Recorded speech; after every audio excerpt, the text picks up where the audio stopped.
On Thanksgiving, my sister didn't pass the cranberry sauce. She passed around my phone. And in front of 15 relatives crammed into our Michigan dining room, she displayed my $12.6 million like she'd just solved a murder mystery. The chatter died instantly.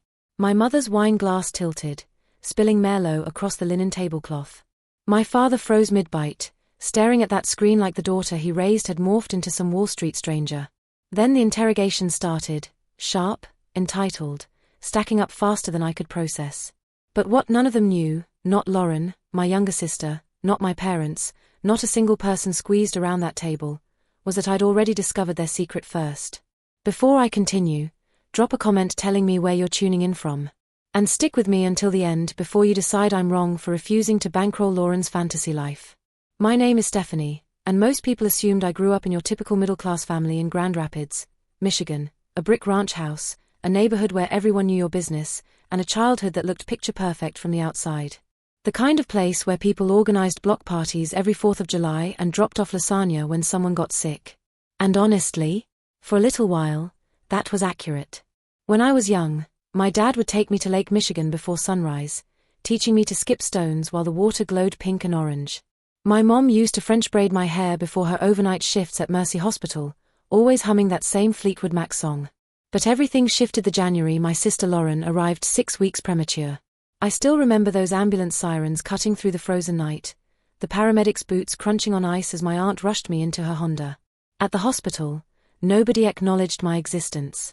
Everyone huddled around that tiny incubator, whispering like Lauren was some precious miracle sculpted from spun sugar. And maybe she was. But from that moment forward, our entire household existed solely to protect her. Every surface reeked of disinfectant. HEPA filters ran constantly, their white noise becoming the soundtrack of my childhood. The second I coughed or sniffled, I got shipped off to Grandma Dorothy's house across town. She'd greet me with warm snickerdoodles, let me try on her vintage costume jewelry, and say things like, "You notice things other folks miss, sweetheart." She made me feel visible during all those years when my own family treated me like a biohazard threatening my baby sister's health. As we got older, that distance never closed, it expanded.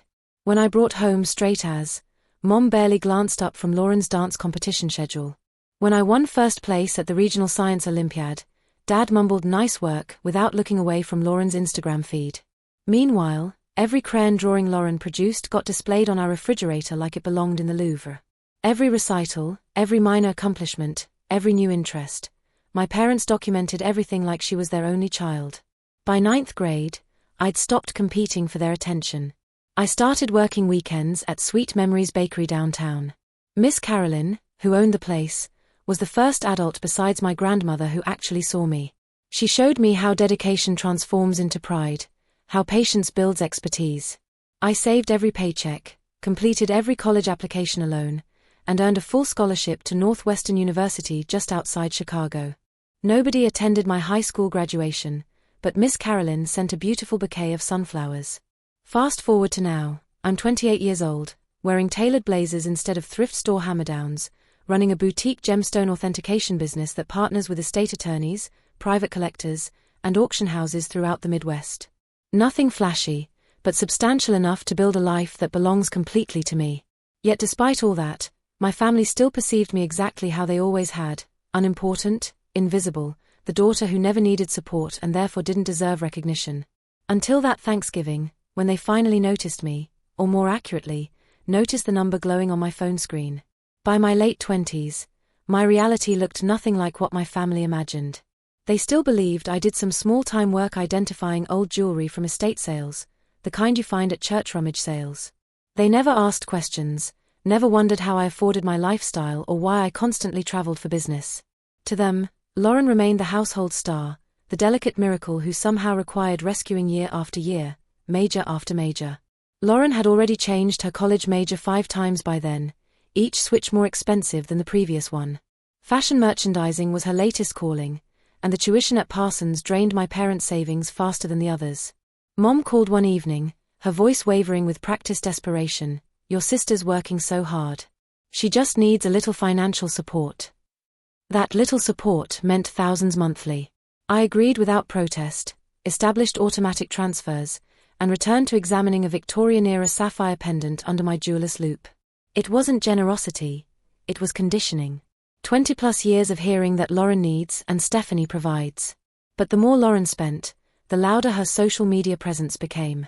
One afternoon, she posted a picture beside a brand new BMW convertible with a caption, "Hard work finally paying off, flexed bicep sparkles." I stared at that post for several minutes, not furious, just empty inside. My parents shared it immediately with the hashtag #proudparents.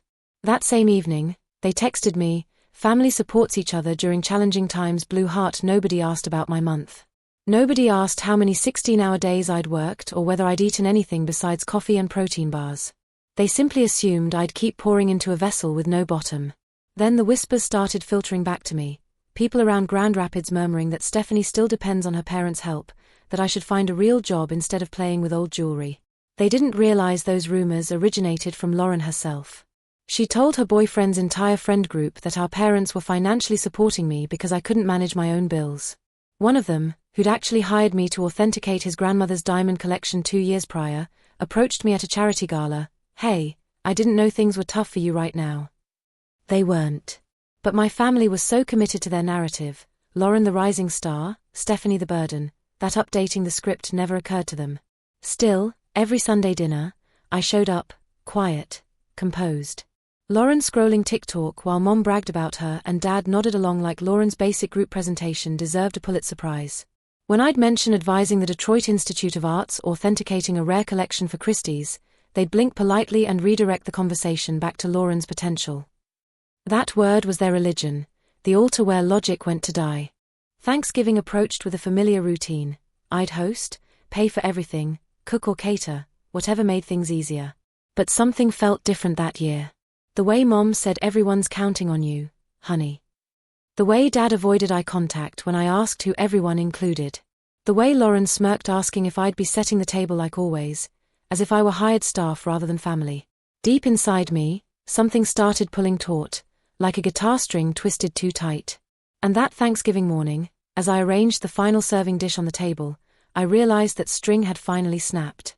Thanksgiving morning began identically to every previous year, with me managing every detail. I'd hired an upscale catering company from Ann Arbor, the kind I typically booked for private collector dinners.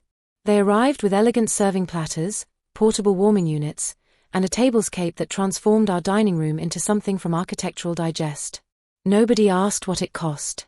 Nobody offered to help. They just assumed I'd handle it, the same way I always had. Mom walked through, surveyed the setup, and said, "Perfect. At least this year will look impressive for Lauren's new boyfriend." As if the entire holiday existed to showcase Lauren. I kept my voice level. "It's just dinner, Mom." She waved dismissively. "You know what I mean. Lauren deserves a special evening." I didn't respond.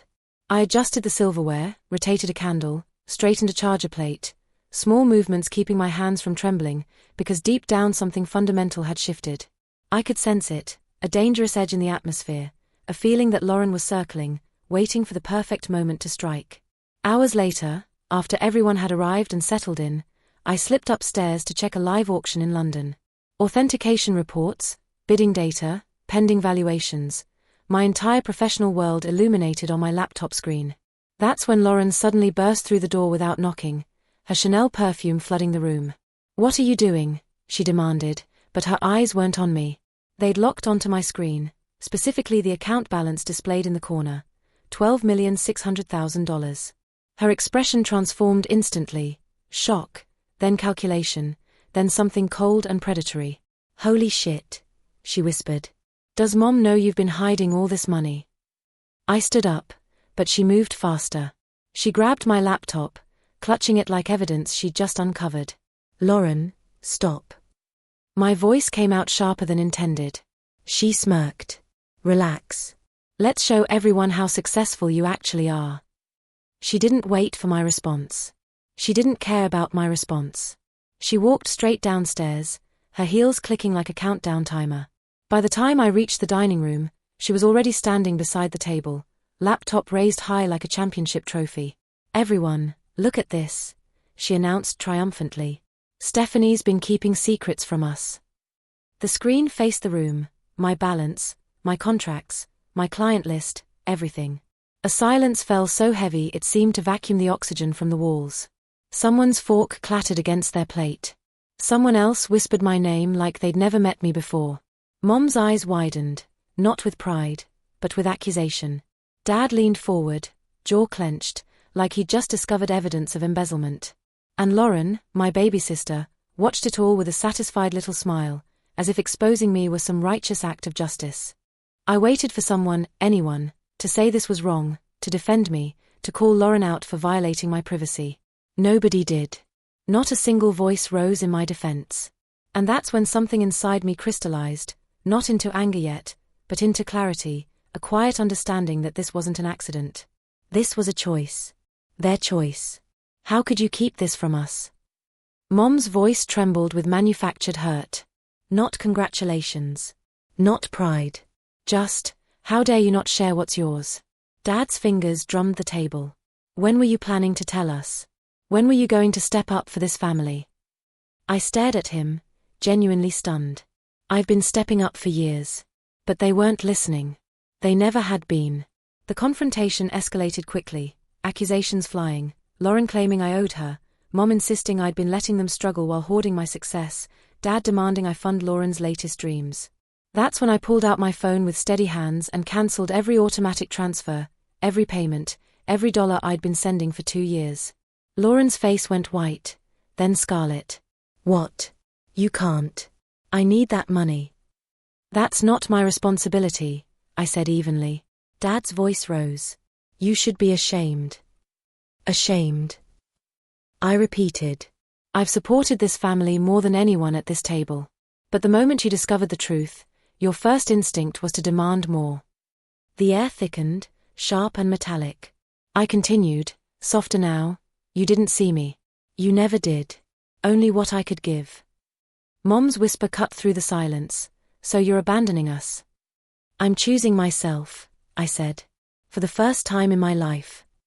I closed my laptop, gently took it from Lauren's frozen hands, and walked toward the door. Nobody followed. Nobody apologized. Nobody called my name. Only Mom's voice trailed after me, brittle with desperation. What about your sister's future? I paused at the threshold, turned slightly, and answered, she can build it. Just like I did. Then I stepped outside into the crisp Michigan air, the dining room noise muffling behind the closing door, like a book slamming shut. I didn't look back. Not once. I didn't sleep that night, but I didn't cry either. I just sat in my apartment with the lights off, listening to the furnace's steady rhythm and feeling the weight of everything I'd finally released. By morning, the messages flooded in. Missed calls from Mom, essays from Dad, frantic texts from Lauren swinging wildly between threats and begging. Then came emails from relatives who hadn't spoken to me in years, suddenly concerned about the family, and asking if I could clarify a few things about the money.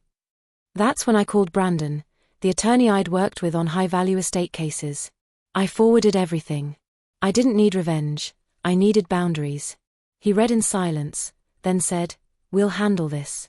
I'll send cease and desist letters today. Nobody contacts you directly again. Relief washed through me, not dramatic, just quiet and heavy, like finally unclenching a fist I didn't realize I'd been holding. While Lauren posted a lengthy, dramatic social media rant implying I'd abandoned my fragile family, I moved forward. I relocated to a beautiful craftsman house in Traverse City, overlooking Grand Traverse Bay, where the water stays calm even on windy days. Grandma Dorothy came to visit for a week and ended up unpacking her suitcases permanently.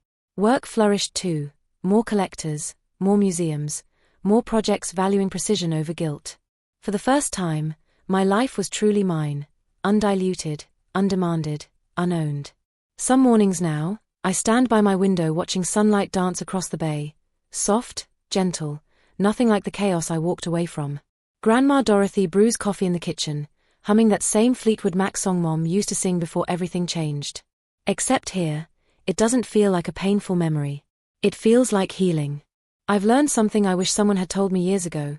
Family isn't defined by who shares your DNA, but by who respects your boundaries. Love without respect is just control disguised as obligation. And choosing yourself isn't betrayal, it's survival. Lauren still posts her cryptic messages. My parents still tell people I turned cold. Maybe they believe it. Maybe it's easier than confronting the truth. But I no longer need their version of me. If you've ever stood where I stood, torn between guilt and freedom, share your story in the comments. And hit subscribe so you don't miss what happens next.